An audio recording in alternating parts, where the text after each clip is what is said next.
There's a term, once a Marine, always a Marine, but there's also the term, eat the apple, F the Corps. I don't work for you no more. On April 18th, 2006, I had my first confirmed kill. This man was innocent. I don't know his name. I called him the Fat Man. He was walking back to his house, and I shot him in front of his friend and his father. The first round didn't kill him after I had hit him up here in his neck area. And afterwards, he started screaming and looked right into my eyes. So I looked at my friend who I was on post with, and I said, well, I can't let that happen. So I took another shot and took him out. He was then carried away by the rest of his family. It took 7 people to carry his body away. We were all congratulated after we had our first kills, and that happened to have been mine. My company commander personally congratulated me, as he did everyone else in our company.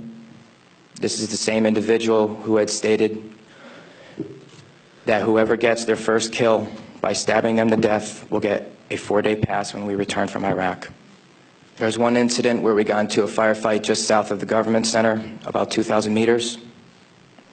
We had no idea where the fire was coming from, and the way our rules of engagement were, pinpoint where the fire is coming from and throw a rocket at it. So with that being said, we still didn't know where the fire was coming from, and an 84-millimeter rocket was shot into a house. I do not know if there was anyone in it. We do not know if that's where the fire was coming from, but that's what was done. This man right here was my 3rd confirmed kill. As you can see, he was riding his bicycle. Later on in the day, we went ahead and we had CBS Laura Logan with us, but she was with the other squad.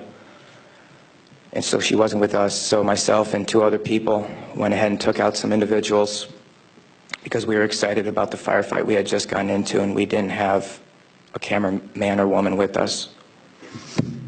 With that being said, anytime we did have embedded reporters with us, our actions would change drastically. We never acted the same. We were always on key with everything, did everything by the books. The man on the bicycle, he was left in the street for about 10 minutes until we realized that we needed to leave where we were. And his body was dragged about 10 feet to the right of him,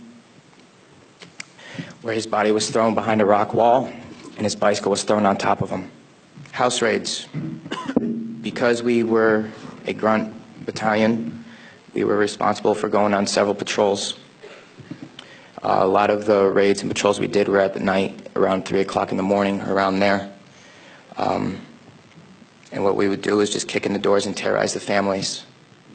That was an image taken around 3 o'clock in the morning through night vision goggles. And that is the segregation of the women and children and the men. If the men of the household were giving us problems, we'd go ahead and take care of them any way we felt necessary, whether it be choking them or slamming their head against the walls. That was one man that wasn't taken, that was taken care of in a very bad way. Because of all the wiring that he had, it would be considered an IED making material. That is the Fatimat Mosque minaret. As you can see, it is written with bullet holes and holes in the top of it. Those were from mortars. This is after one of the guys in the weapons company had gotten shot. This is a way that we would take out our aggression.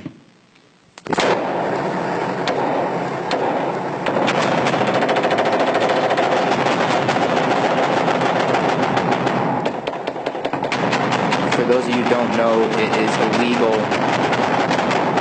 to shoot into a mosque unless you were taking fire from it. There was no fire that was taken from that mosque. It was shot into because we were angry. I am sorry for the hate and destruction that I've inflicted on innocent people, and I'm sorry for the hate and destruction that others have inflicted on innocent people.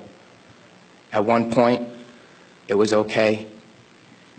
But reality has shown that is not, and that this is happening, and that until people hear about what is going on with this war, it will continue to happen and people will continue to die.